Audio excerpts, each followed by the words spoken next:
Hello friends, कैसे हैं आप सभी। तो फ्रेंड्स, आज हम बात करेंगे इन्वर्टेड हैमर कैंडल पे कि इन्वर्टेड हैमर कैंडल को हमें कौन कौन से चार्ट पे देखना है और कैसे यूज़ करना है और कौन कौन से सपोर्ट रेसिस्टेंस रहेंगे और हम चार्ट पे भी जाके चेक करेंगे। ठीक है, तो फ्रेंड्स चलो शुरू करते हैं इन्वर्टेड हैमर कैंडल पे। तो फ्रेंड्स देखो कि कभी भी आप इन्वर्टेड हैमर कैंडल को रेसिस्टेंस पे देखें तो इसका क्या होता है। देखो कि जब भी एक अप ट्रेंड के बाद अगर रेसिस्टेंस पे इन्वर्टेड हैमर कैंडल बन जाए तो इसका मतलब होता है कि उस चीज़ का प्राइस गिरेगा। ठीक है, तो जब भी एक अप ट्रेंड के बाद रेसिस्टेंस पे इन्वर्टेड हैमर कैंडल बन जाए तो उस चीज़ का प्राइस गिरता है। तो हम गलती क्या करते हैं और क्या गलती नहीं करनी है उस पर बात करेंगे। ठीक है, तो पहले बैंक निफ्टी में बात कर लेते हैं कि बैंक निफ्टी में 15 मिनट का टाइम फ्रेम रहेगा और उस पर हमें कैसे चेक करना है। तो देखो, मानो कि बैंक निफ्टी में अब ट्रेंड चल रहा है और एक स्ट्रॉन्ग रेसिस्टेंस है और इन्वर्टेड हैमर कैंडल बन चुका है, तो अब बैंक निफ्टी का प्राइस डाउन जाएगा। क्योंकि जब एक अप ट्रेंड के बाद एक स्ट्रॉन्ग रेसिस्टेंस पे इन्वर्टेड हैमर कैंडल बन जाए तो उस चीज़ का प्राइस गिरता है। तो बैंक निफ्टी में एक अप ट्रेंड के बाद रेसिस्टेंस पे इन्वर्टेड हैमर बना तो हम समझ गए कि अब बैंक निफ्टी का प्राइस गिरेगा, तो हम जाएंगे उस टाइम पुट के अंदर। तो पुट के अंदर जाके देखेंगे तो वहाँ पे हमें पुट का प्राइस जो है, अगर बैंक निफ्टी का प्राइस ऊपर गया है तो इसका मतलब पुट का प्राइस गिरेगा उस टाइम। तो हमें पुट में एक डाउन ट्रेंड के बाद सपोर्ट पे हैमर कैंडल बना मिलेगा। तो मैंने क्या बता रखा आपको कि जब एक डाउन ट्रेंड के बाद सपोर्ट पे हैमर कैंडल बने तो उस चीज़ का प्राइस बढ़ता है। तो जब एक अप ट्रेंड के बाद रेसिस्टेंस पे इन्वर्टेड हैमर कैंडल बन जाए तो उस चीज़ का प्राइस गिरता है। जब एक डाउन ट्रेंड के बाद सपोर्ट पे हैमर कैंडल बन जाए तो उस चीज़ का प्राइस बढ़ता है। ठीक है, तो जब एक अप ट्रेंड के बाद रेसिस्टेंस पे इन्वर्टेड हैमर कैंडल बन जाए तो उस चीज़ का प्राइस गिरता है और जब एक डाउन ट्रेंड के बाद सपोर्ट पे हैमर कैंडल बन जाए तो उस चीज़ का प्राइस बढ़ता है। तो हम पहले देखें बैंक निफ्टी में कि एक अप ट्रेंड चल रहा है और रेसिस्टेंस है, इन्वर्टेड हैमर कैंडल बन चुका है, इसका मतलब बैंक निफ्टी का प्राइस गिरेगा। फिर हम पुट के अंदर जाएंगे, जो चीज़ बाय कर रहे हैं उसके अंदर जाके उसका चार्ट भी देखना होता है। तो वहाँ पे जाके देखेंगे कि एक डाउन ट्रेंड चल रहा है, सपोर्ट है, हैमर है, बिल्कुल सही है, प्राइस जो है पुट का बढ़ेगा। ठीक है, तो अब हम गलती क्या करते हैं, जैसे कि मैंने आपको कल की वीडियो में भी बताया, आज वाले में बताता हूँ। एक तो स्ट्रॉन्ग सपोर्ट रेसिस्टेंस देखना होता है। स्ट्रॉन्ग सपोर्ट रेसिस्टेंस कौन सा होता है। देखो, प्राइस जो है डाउन आया, ब्रेक नहीं कर पाया, ऊपर चला गया, ये स्ट्रॉन्ग सपोर्ट है। ठीक है, प्राइस नीचे आया और ब्रेक नहीं कर पाया, ऊपर चला गया, तो ये एक स्ट्रॉन्ग सपोर्ट है। प्राइस ऊपर गया, ब्रेक नहीं कर पा रहा है और नीचे आ गया, तो ये एक स्ट्रॉन्ग रेसिस्टेंस है। प्राइस नीचे आया, टाइम बिताया, ब्रेक नहीं कर पा रहा है और जब ब्रेक किया तो नीचे चला गया, स्ट्रॉन्ग सपोर्ट है। प्राइस ऊपर गया, टाइम बिताया, ब्रेक नहीं कर पा रहा है और जब ब्रेक किया तो ऊपर चला गया, स्ट्रॉन्ग रेसिस्टेंस है। प्राइस नीचे आया, टाइम बिताया, ब्रेक नहीं कर पा रहा है और दोबारा ऊपर चला गया, स्ट्रॉन्ग सपोर्ट है। प्राइस ऊपर गया, ब्रेक नहीं कर पा रहा है, टाइम बिता रहा है और नीचे आ गया, यानी कि स्ट्रॉन्ग रेसिस्टेंस है। तो ये स्ट्रॉन्ग सपोर्ट रेसिस्टेंस है। मान के चलो हम बैंक निफ्टी में देख रहे हैं, तो बैंक निफ्टी मानो कि ये वाला स्ट्रॉन्ग सपोर्ट है यहाँ पे, और हमने देखा कि बैंक निफ्टी का प्राइस जो है ऊपर जा रहा है और जाने के बाद ये स्ट्रॉन्ग रेसिस्टेंस आ चुका है। अब स्ट्रॉन्ग रेसिस्टेंस आ गया, इसका मतलब यहाँ पे इन्वर्टेड हैमर बन गया। तो स्ट्रॉन्ग रेसिस्टेंस पे अगर इन्वर्टेड हैमर बना है, अब देखो एक अप ट्रेंड के बाद रेसिस्टेंस पे इन्वर्टेड हैमर बना है और हमने देखा कि यहाँ पे एक स्ट्रॉन्ग रेसिस्टेंस भी है। स्ट्रॉन्ग रेसिस्टेंस कैसा कि हमने देखा पीछे से कि वहाँ पे प्राइस जो है नीचे आया लेकिन ब्रेक नहीं कर पाया और यहाँ से वापस ऊपर चला गया, यानी कि एक स्ट्रॉन्ग सपोर्ट था जो कि अब एक रेसिस्टेंस बन चुका है। तो यहाँ पे हमने देखा कि बैंक निफ्टी में एक अप ट्रेंड चल रहा है और अप ट्रेंड चलने के बाद हमें इन्वर्टेड हैमर दिखा, वो भी एक स्ट्रॉन्ग रेसिस्टेंस पे, तो हम समझ गए कि यहाँ से बैंक निफ्टी का प्राइस जो है वो डाउन जाने वाला है। तो हम पुट बाय करेंगे। पुट बाय करेंगे तो पुट के अंदर गए तो हमने वहाँ पे जाके देखा कि पुट के अंदर एक डाउन ट्रेंड चल रहा है और डाउन ट्रेंड के बाद यहाँ पे सपोर्ट है, सपोर्ट पे हैमर बन चुका है। तो हम समझ गए कि यहाँ पे भी रेसिस्टेंस मिल चुका है बैंक निफ्टी में भी, और पुट के अंदर भी सपोर्ट मिल चुका है, और बैंक निफ्टी के अंदर एक अप ट्रेंड के बाद रेसिस्टेंस पे इन्वर्टेड हैमर बना है, पुट के अंदर एक डाउन ट्रेंड के बाद सपोर्ट पे हैमर बना है। तो हम समझ गए कि बैंक निफ्टी का प्राइस गिरेगा और पुट का प्राइस बढ़ेगा। ठीक है, तो अब यहाँ पे हम गलती करते हैं, वो गलती कौन सी है। देखो, हमने देख लिया कि बैंक निफ्टी में डाउन ट्रेंड बैंक निफ्टी में सॉरी हमने देखा कि बैंक निफ्टी में एक अप ट्रेंड है और रेसिस्टेंस पे इन्वर्टेड हैमर बना। हम पुट बाय करने के लिए गए, वहाँ पे देखा कि डाउन ट्रेंड है और सपोर्ट पे हैमर बना है, बिल्कुल सही है। हमने क्या किया, अब नेक्स्ट कैंडल जो है लो बनाने के लिए आएगी। मैंने ये बताया ना कि जब नेक्स्ट कैंडल लो बनाना है तो उस पर बाय करना है, क्योंकि जाना प्राइस को ऊपर ही है। तो लो बनाने के लिए नेक्स्ट कैंडल जो है, मानो कि हैमर जो है वो 400 पे बंद हुआ और यहाँ पे नेक्स्ट कैंडल जो है 400 पे ओपन होके नीचे जा रही है, 10-15 पॉइंट का डाउन जो लो बनाएगी, तो 10-15 पॉइंट पे हमें बाय करना है। तो यहाँ पे 10-15 पॉइंट का लो बनाने की हमने यहाँ से बाय किया और अपना स्टॉप लॉस जो है हैमर के 1 पॉइंट नीचे लगा दिया। तो यहाँ पे हम बाय करेंगे ताकि अपना स्टॉप लॉस छोटा हो जाए। नहीं तो क्या करते हैं, हम हैमर का हाई ब्रेक होने पे बाय करते हैं, इसमें क्या अपना स्टॉप लॉस बड़ा हो जाता है, जबकि जाना इसको ऊपर ही है। ऊपर क्यों जाना है, क्योंकि देखो यहाँ पे बैंक निफ्टी में इन्वर्टेड हैमर बना है, एक रेसिस्टेंस पे बना हुआ है, तो बैंक निफ्टी का प्राइस गिरेगा। और पुट में आके हमने देखा कि एक डाउन ट्रेंड के बाद स्पॉट पे हैमर बना हुआ है, तो पुट का प्राइस तो बढ़ना ही है, क्योंकि यहाँ पे सपोर्ट मिल चुका है हमें और यहाँ पे है रेसिस्टेंस मिल चुका है। और गड़बड़ क्या होगी वो भी बताऊंगा। तो अब इसमें हमें कोई दिक्कत नहीं है बाय करने में। तो लो बनाने कैंडल आ रही है तो बाय कर लो, क्योंकि कैंडल लो बनाने जरूर आएगी, जाना इसको ऊपर ही है, तो यहाँ पे बाय करेंगे, उसके बाद प्राइस जो है ऊपर जाएगा। ठीक है। अब गलती क्या होती है हमसे, गलती हमारी रहती है कि बैंक निफ्टी में अप ट्रेंड चला, रेसिस्टेंस है, इन्वर्टेड हैमर बन चुका है, बिल्कुल सही है, और हमने पुट मान के चलो पुट नहीं देखा, हमने कल बैंक निफ्टी देख लिया कि बैंक निफ्टी में एक रेसिस्टेंस पे इन्वर्टेड हैमर बना है, तो बैंक निफ्टी का प्राइस गिरेगा, और हमने यहीं से कॉल बाय करके बैठ गए।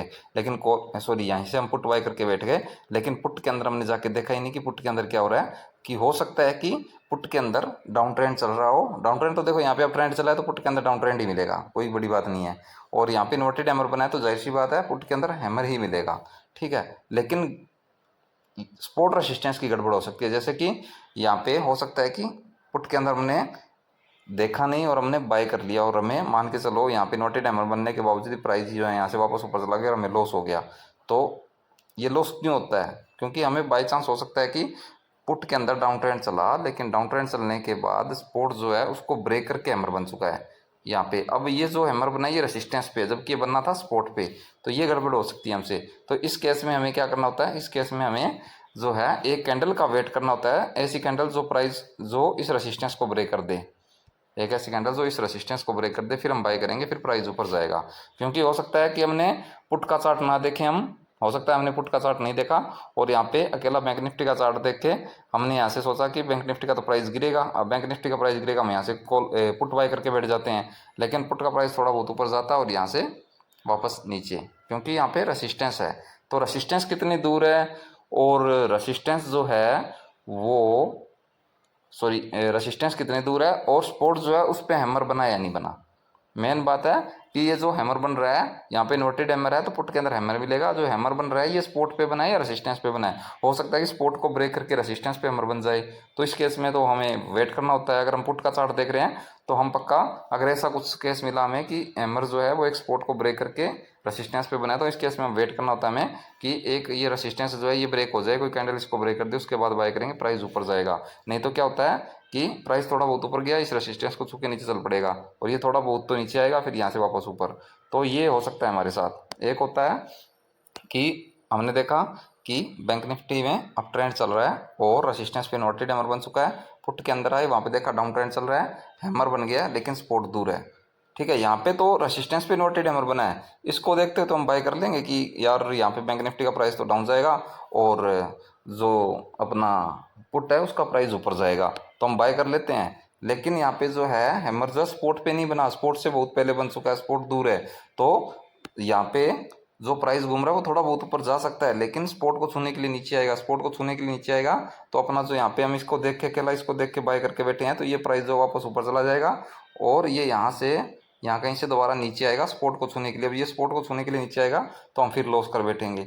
अगर हम पुट का चार्ट साथ में देख रहे हैं और हमें ये गड़बड़ दिख रही है तो हम बच जाएंगे। कैसे बचेंगे, मान के चलो यहाँ पे देखा कि बैंक निफ्टी में एक अप ट्रेंड है, अप ट्रेंड के बाद यहाँ पे रेसिस्टेंस है, इन्वर्टेड हैमर बना, बिल्कुल सही है। पुट के अंदर के डाउन ट्रेंड चल रहा है और हैमर जो है वो बन चुका है लेकिन सपोर्ट दूर है। अब हमने अगर ऐसा देख लिया तो हम क्या करेंगे, इस केस में हम वेट करेंगे कि प्राइस जो है या तो इस रेसिस्टेंस पे सपोर्ट पे चला जाए और इस सपोर्ट पे जाने के बाद हमें कोई कैंडल के रूप में इशारा दे दे, जैसे कि hammer, spinning top, bullish angle, bullish हमें कोई एक ऐसा प्राइस, ऐसी कैंडल जो प्राइस को ऊपर लेके जाती हो यहाँ पे बन जाए और सपोर्ट भी मिल जाए इसको, तो हम बाय कर लेंगे। हम यहाँ पे बाय नहीं करने वाले, क्योंकि अभी तक जो है इसको सपोर्ट नहीं मिला है, यानी कि प्राइस जो है उसको सपोर्ट नहीं मिला है, वो सपोर्ट को छू के नहीं आया है। तो हो सकता है कि सपोर्ट को छूने के लिए नीचे चला जाए और हमें लॉस हो जाए। तो हम चार्ट देख रहे हैं तो इस गलती से बच जाएंगे।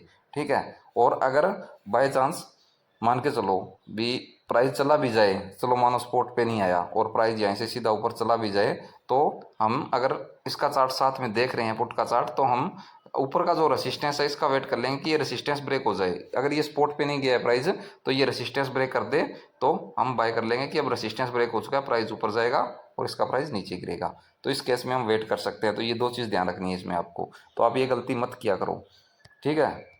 तो आप ना, मेरे कहने का मतलब है, बैंक निफ्टी का भी चार्ट देखोगे आप, बैंक 15 मिनट का टाइम फ्रेम रखो, बैंक निफ्टी का भी चार्ट देखो, और जो बाय कर रहे हो, कॉल बाय कर रहे हो तो कॉल का चार्ट, पुट बाय कर रहे हो तो पुट का चार्ट भी देखो, और ये गलती मत करो, ठीक है।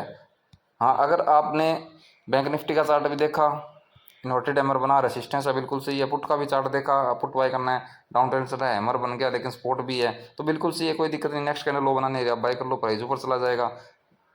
और आप देख रहे हो, अगर कॉल बैंक निफ्टी और पुट दोनों का चार्ट देख रहे हो कि प्राइस ऊपर गया, इन्वर्टेड हैमर बना बैंक निफ्टी में, और पुट के अंदर आए, डाउन ट्रेंड चल रहा है, डाउन ट्रेंड के बाद यहाँ पे हैमर बन चुका है लेकिन सपोर्ट दूर है, तो आप इस केस में या तो प्राइस के आने का वेट करो, या फिर ऊपर जो रेसिस्टेंस है इसको ब्रेक होने दो फिर बाय करो, ठीक है। यहाँ पे प्राइस सपोर्ट छू ले और यहाँ पे आके कोई ना कोई कैंडल के रूप में चला दे, hammer spinning top, bullish angle, bullish रमी, कोई एक ऐसी कैंडल जो प्राइस को ऊपर लेके जाती हो, यहाँ पे बन जाए हम बाय कर लेंगे, या फिर ये रेसिस्टेंस ब्रेक कर दे हम बाय कर लेंगे, ठीक है।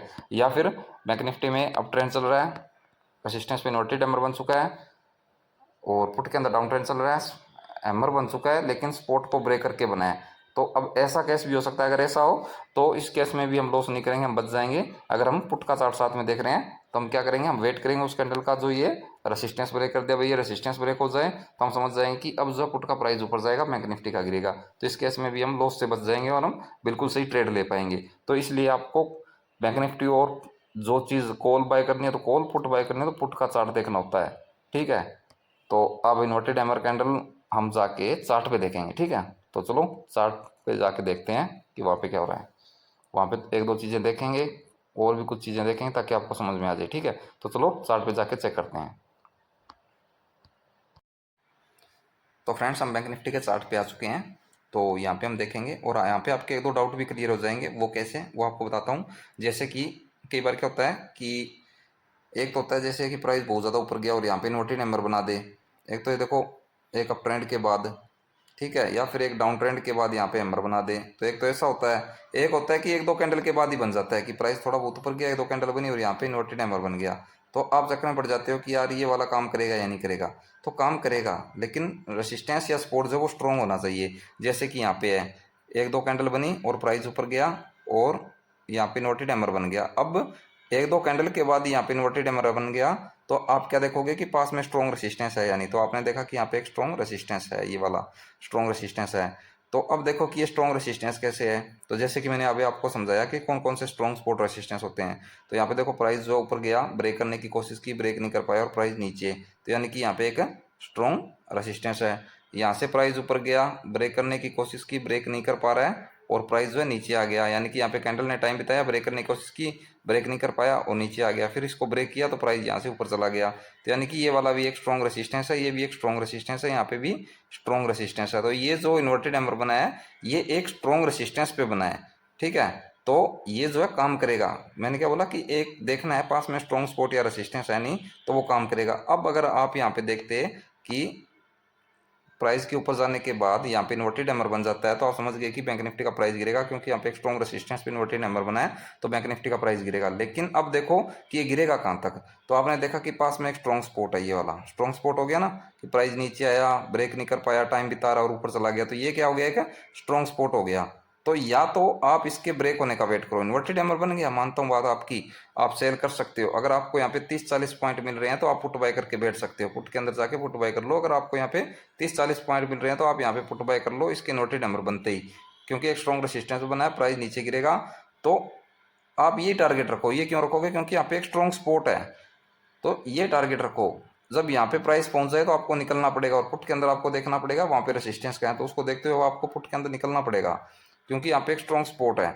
या तो आप यहाँ से इन्वर्टेड हैमर बनते ही पुट बाय करो, प्राइस जो नीचे जा रहा है तो इस सपोर्ट को टारगेट बना दो और यहाँ पे निकल जाओ। अगर आपको लगे कि नहीं मैं तो यहाँ से बाय नहीं करूंगा, मैं तो स्पोर्ट का वेट करूंगा कि इन्वर्टेड हैमर तो बन गया, प्राइस जो है नीचे जाके ये स्पोर्ट और ब्रेक करे फिर बाय करूंगा, तो आप ऐसा भी कर सकते हो। स्ट्रॉन्ग सपोर्ट है, अगर इनके बीच में थोड़ी दूरी है, अगर आपको लगे कि यार यहाँ पे तो मुझे 5-7 पॉइंट मिल रहे हैं या फिर कुछ पॉइंट भी नहीं मिल रहे, तो ये सपोर्ट जो है बिल्कुल पास है, तो आप यहाँ पे सपोर्ट के ब्रेक होने का वेट करोगे। बिना ब्रेक हुए बाय नहीं, सॉरी, बिना ब्रेक हुए बाय मत कर लेना, लॉस हो जाएगा, क्योंकि स्ट्रॉन्ग सपोर्ट है। इन्वर्टेड हैमर जरूर बनाए, एक स्ट्रॉन्ग रेसिस्टेंस पे बनाए, हो सकता है कि यहाँ से नीचे आए और ये स्ट्रॉन्ग सपोर्ट पे प्राइस जो आके ऊपर जाना शुरू हो रही है, रेसिस्टेंस ब्रेक करते और प्राइस ऊपर चला जाए, ऐसा हो सकता है। तो या तो आप देखो कि पहले तो आप देखो कि इनके बीच में दूरी कितनी है।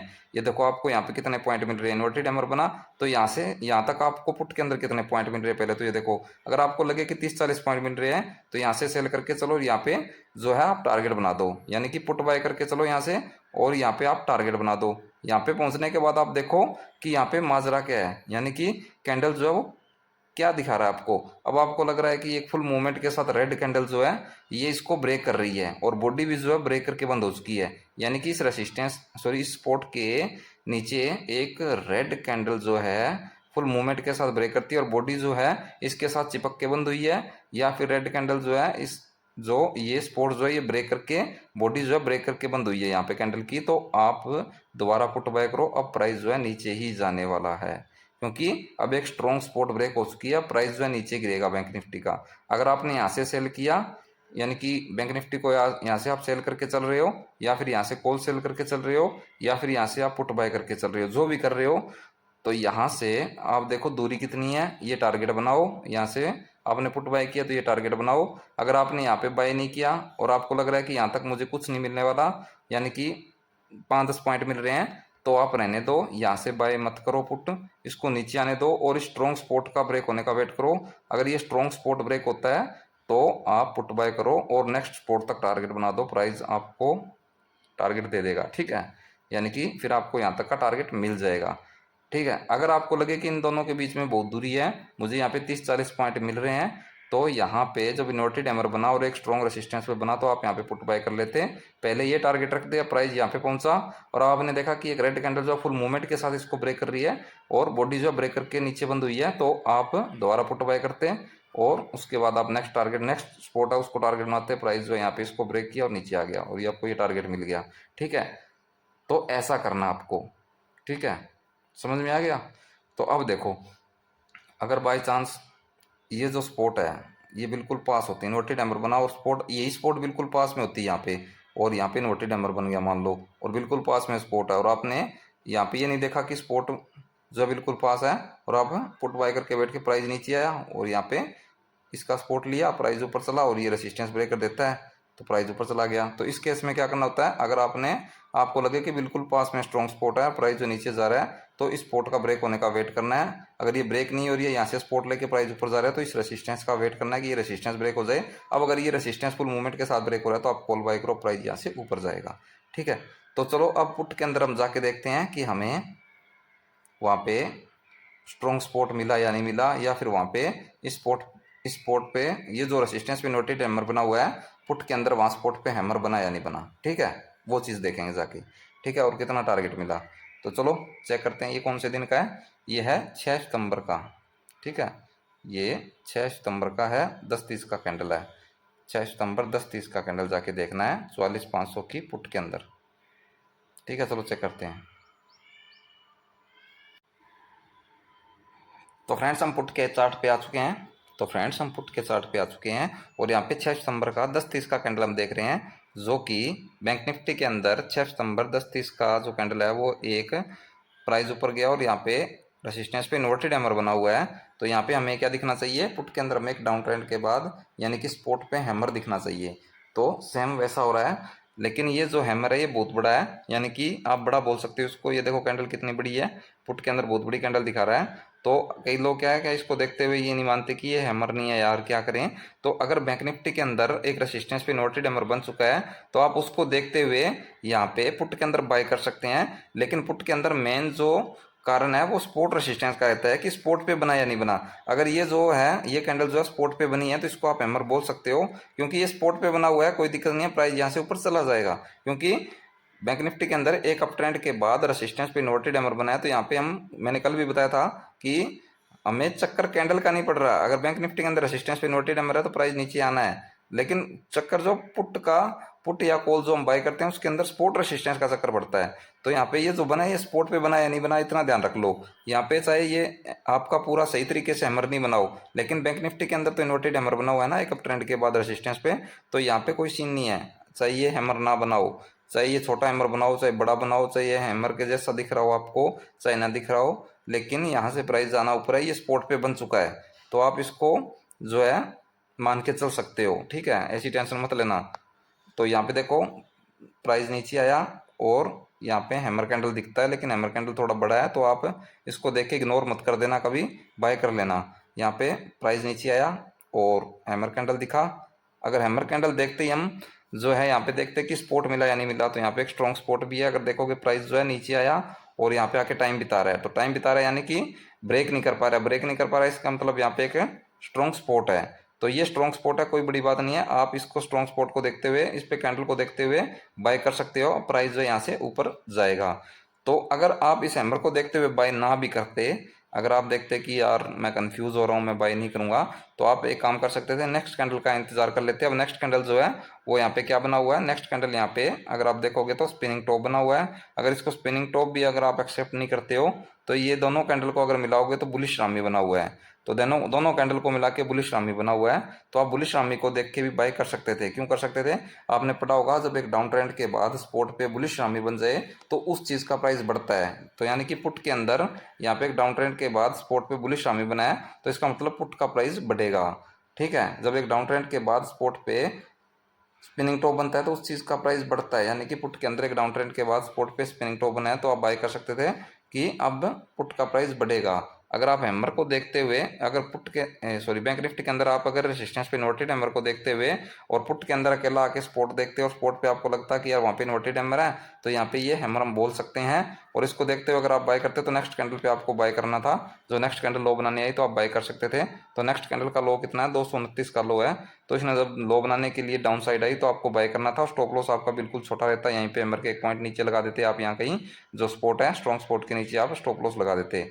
तो अब यहाँ पे आप स्टॉप लॉस लगा देते हैं, यहाँ से बाय कर लेते, नेक्स्ट कैंडल लो बनाने आई और आप नेक्स्ट रेसिस्टेंस टारगेट बना देते। अब नेक्स्ट रेसिस्टेंस टारगेट कौन सा रहेगा, ये वाला रेसिस्टेंस जो है ये टारगेट रहेगा आपका। ठीक है, ये रेसिस्टेंस आपका टारगेट रहता। तो अगर आपको लगे कि इन दोनों के बीच में दूरी कम है, हमें कम पॉइंट मिल रहे हैं, तो आप इस रेसिस्टेंस का ब्रेक होने का वेट करते, आप फिर बाय कर लेते। अब ये रेसिस्टेंस ब्रेक हुआ तो आप बाय कर सकते थे, उसके बाद भी देखो कितना अच्छा टारगेट मिला है। अगर आप यहाँ से बाय करके बैठे हो, इस कैंडल पे बाय करके बैठे हो, तो आप इसको टारगेट बनाओ। अगर आपको लगे कि ये जो रेसिस्टेंस है ये मेरा टारगेट है और ये फुल मूवमेंट के साथ कैंडल इसको ब्रेक कर रही है, ग्रीन कैंडल जो है फुल मूवमेंट के साथ इसको, यानी कि फुल मूवमेंट के साथ एक भरी हुई कैंडल जो है ग्रीन इसको ब्रेक कर रही है, तो आप इसमें बैठे रहते, प्रॉफिट बुक नहीं करते, बैठे रहते, प्राइस जो ऊपर ही जाना है। क्योंकि मैं क्या बताता हूँ आपको, जब आप कोई टारगेट बना के बैठे हो, प्राइस यहाँ से चला और आपका टारगेट है वहाँ पे, अगर कोई कैंडल जो है ये रेसिस्टेंस फुल मूवमेंट के साथ, भरी हुई कैंडल फुल मूवमेंट के साथ ब्रेक कर रही है, तो आप यहाँ पे दोबारा एंट्री ले सकते हो, या आप यहाँ पे निकल गए हो तो आप दोबारा एंट्री ले सकते हो। अगर आप निकले नहीं हो, बैठे हो, तो बैठे रहो। अगर फुल मूवमेंट के साथ ही रेसिस्टेंस ब्रेक हो रहा है तो प्राइस जो है ऊपर ही जाएगा, नेक्स्ट रेसिस्टेंस टारगेट बना दो। तो सेम ऐसा हुआ है, अगर आपने यहाँ पे बाय किया और आपको यहाँ पे निकलना था तो निकल सकते थे, क्योंकि रेसिस्टेंस है तो निकलने का हक भी बनता है, आप निकल भी सकते थे। अगर आप निकल गए तो नेक्स्ट कैंडल जो फुल मूवमेंट के साथ इसको ब्रेक कर रही है, तो आप दोबारा एंट्री लेते और नेक्स्ट रेसिस्टेंस टारगेट बना देते। अगर नेक्स्ट रेसिस्टेंस फुल मूवमेंट के साथ ब्रेक हो रहा है तो आप फिर बाय करते, नेक्स्ट रेसिस्टेंस टारगेट बना देते। तो ऐसे आप टारगेट बनाते जाते, आपको ऊपर साइड का टारगेट आ जाता। ठीक है, और ऐसे रेसिस्टेंस ब्रेक होते गए, आपको टारगेट आते गए। अगर आपने हैमर कैंडल को देखते हुए यहाँ पे बाय नहीं करना था, तो यहाँ पे दोनों कैंडल को अगर देखो तो यहाँ पे बुलिश रामी बना है और एक स्ट्रॉन्ग स्पॉट पे बना है, तो आप बुलिश रामी को देखते हुए भी बाय कर सकते थे, क्योंकि बुलिश रामी बना है तो प्राइस जो ऊपर जाएगा, तो आप फिर भी बाय कर सकते थे। अगर आपने बुलिश रामी को देखते हुए बाय नहीं किया, तो आप ये रेसिस्टेंस ब्रेक हो रहा है तो इसको देखते हुए बाय कर सकते थे, क्योंकि यहाँ पे तो एक रेसिस्टेंस ब्रेक हुआ है और पुट के अंदर एक बैंक निफ्टी के अंदर एक स्ट्रॉन्ग स्पॉट ब्रेक हुआ। अब बैंक निफ्टी के अंदर स्ट्रॉन्ग स्पॉट ब्रेक हुआ तो वो डाउन साइड गिरेगी, और यहाँ पे एक स्ट्रॉन्ग रेसिस्टेंस ब्रेक हुआ तो अब ये ऊपर साइड जाएगा।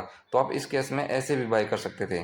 तो ये तीन चीज़ को ध्यान रखते हुए आप यहाँ पे बाय कर सकते थे। यहाँ पे आपको 2 से 3 मौके मिले हैं, तो दोनों तीनों मौकों को देखते हुए बाय कर सकते थे। एक डाउन ट्रेंड के बाद यहाँ पे एक स्ट्रॉन्ग स्पॉट पे हैमर बना है, आपने बाय नहीं किया। दूसरा, एक डाउन ट्रेंड के बाद स्ट्रॉन्ग स्पॉट पे यहाँ पे बुलिश रामी बना है, अगर आपने उसको देखते हुए बाय नहीं किया, तो यहाँ पे पुट के अंदर एक स्ट्रॉन्ग रेसिस्टेंस ब्रेक हुआ है, तो स्ट्रॉन्ग रेसिस्टेंस ब्रेक हुआ है इसका मतलब पुट का प्राइस ऊपर जाएगा, और बैंक निफ्टी के अंदर एक स्ट्रॉन्ग सपोर्ट ब्रेक हुआ है इसका मतलब बैंक निफ्टी का प्राइस नीचे जाएगा। तो ऐसे भी बाय कर सकते थे। तो आप इन तीनों केस में से किसी में भी बाय कर लो, बाकी आप ज़्यादा चक्कर में मत पड़ो। अगर आपको दिखा रहा है कि बैंक निफ्टी के अंदर एक अप ट्रेंड के बाद रेसिस्टेंस पे इन्वर्टेड हैमर बना है, तो यहाँ पे आप इसको हैमर मान के चल सकते हो। इसको देखते हुए, बैंक निफ्टी को देखते हुए आप यहाँ पे हैमर मान सकते हो इसको। और एक मेन जो चक्कर रहता है वो स्पोर्ट का रहता है। अगर यही हैमर जो है ये स्पोर्ट ब्रेकर के यहाँ पे बनता तो आपको बाय नहीं करना था, आपको ये रेसिस्टेंस ब्रेक होने पे बाय करना था। फिर ऐसा रहता। अगर यहाँ पे स्पोर्ट दूर होता, हैमर तो बन गया लेकिन यहाँ पे स्पोर्ट जो है यहाँ पे दूर दिखा रहा है, ये हैमर यहाँ पे स्पोर्ट दूर दिखा रहा है, तो भी आप बाय नहीं करते। फिर आप वेट करते, या तो प्राइस जो है यहाँ ये स्पोर्ट छूने के लिए आए, अगर प्राइस स्पोर्ट छूने के लिए आ रहा है और यहाँ पे कोई कैंडल के रूप में इशारा मिले तो आप बाय कर लेते, प्राइस ऊपर जाएगा। अगर ये स्पोर्ट छूने के लिए प्राइस नहीं आ रहा है और सीधा यहाँ से ऊपर जा रहा है, तो ये रेसिस्टेंस ब्रेक होने पे आप बाय कर सकते थे, क्योंकि अब रेसिस्टेंस ब्रेक हो चुका है, अब प्राइस ऊपर जाएगा। बैंक निफ्टी के अंदर स्पोर्ट ब्रेक हो चुका है, बैंक निफ्टी का प्राइस डाउन जाएगा। तो ऐसे भी कर सकते थे आप। तो दोनों तीनों चीज़ को ध्यान में रखते हुए आपको ट्रेड करना है, नहीं तो आप लॉस कर लोगे। अगर ऐसे करोगे और प्रैक्टिस जारी रखोगे, बैक टेस्टिंग करोगे, तो पक्का आपको अच्छा रिजल्ट मिलने वाला है। तो फ्रेंड्स, आज के लिए इतना ही। जय हिंद, वंदे मातरम।